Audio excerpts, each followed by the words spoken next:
नमस्कार दोस्तों, स्वागत है आपका साइट फॉर वर्ल्ड के ऑफिशियल लर्निंग प्लेटफॉर्म पर, जहां स्टूडेंट्स और जॉब सीकर्स के लिए करियर, टेक्नोलॉजी और प्लेसमेंट से जुड़ी इंडस्ट्री ओरिएंटेड और प्रैक्टिकल नॉलेज दी जाती है।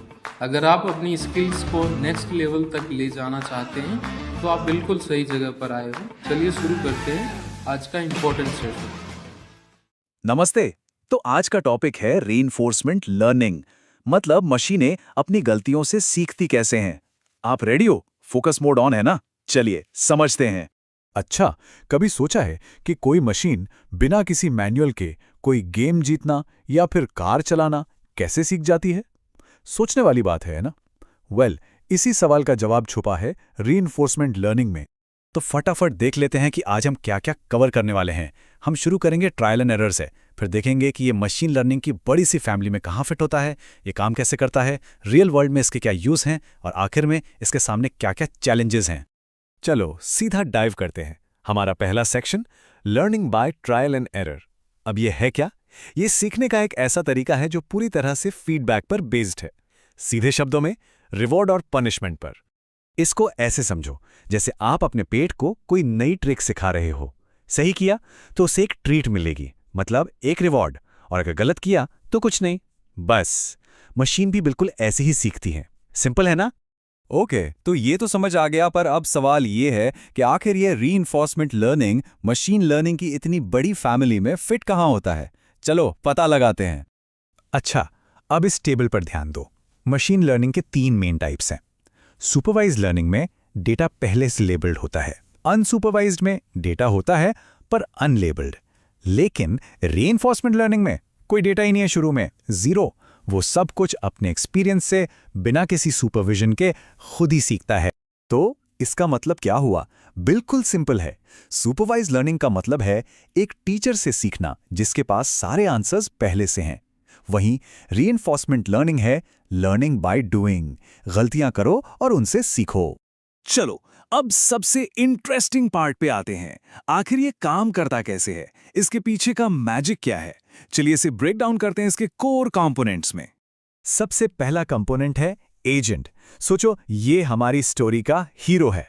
ये लर्नर है, डिसीजन मेकर है। यही है जो अपने आसपास की दुनिया को समझने और उसमें एक्शन लेने की कोशिश कर रहा है।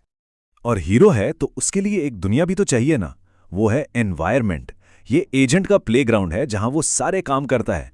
एजेंट जो भी करेगा उसका नतीजा क्या होगा, ये एनवायरनमेंट ही बताएगा। और तीसरा और सबसे सबसे इंपॉर्टेंट कंपोनेंट है रिवॉर्ड। ये वो फीडबैक सिग्नल है, वो पॉइंट्स हैं जिसे हमारा एजेंट ज्यादा से ज्यादा पाने की कोशिश करता है। उसका बस एक ही मकसद है, इस रिवॉर्ड को मैक्सिमाइज करना।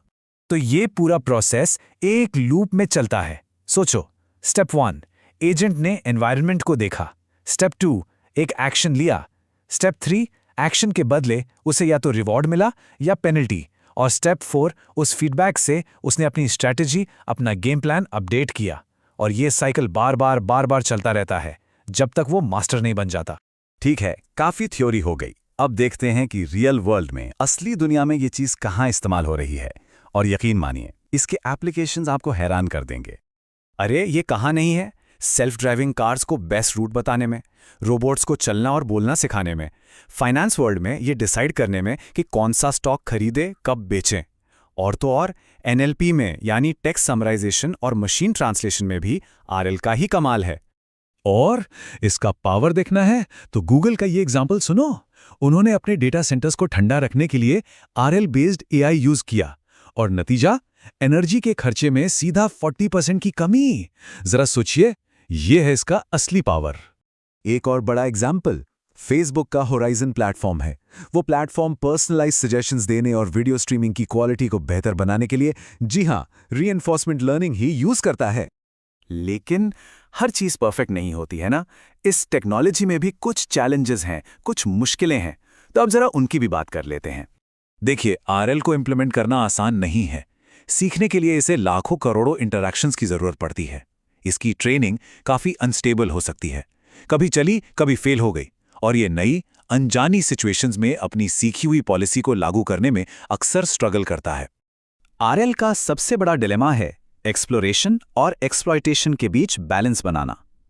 मतलब क्या एनवायरनमेंट के बारे में और जानने के लिए नई चीज़ें ट्राई करें, या जो पहले से पता है कि बेस्ट है बस वही करते रहें?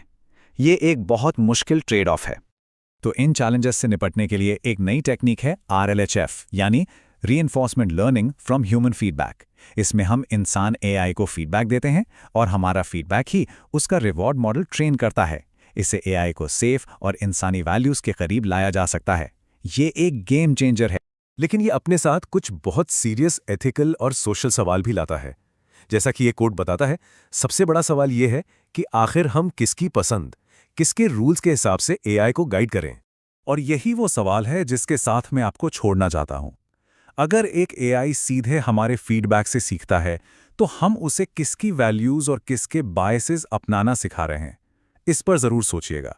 इसी के साथ आज का ये विश्लेषण यहीं। तो हमारे चैनल को सब्सक्राइब कीजिए और वीडियो को अपने दोस्तों के साथ शेयर जरूर कीजिए। कमेंट सेक्शन में अपना डाउट या नेक्स्ट टॉपिक लिखना मत भूलिएगा।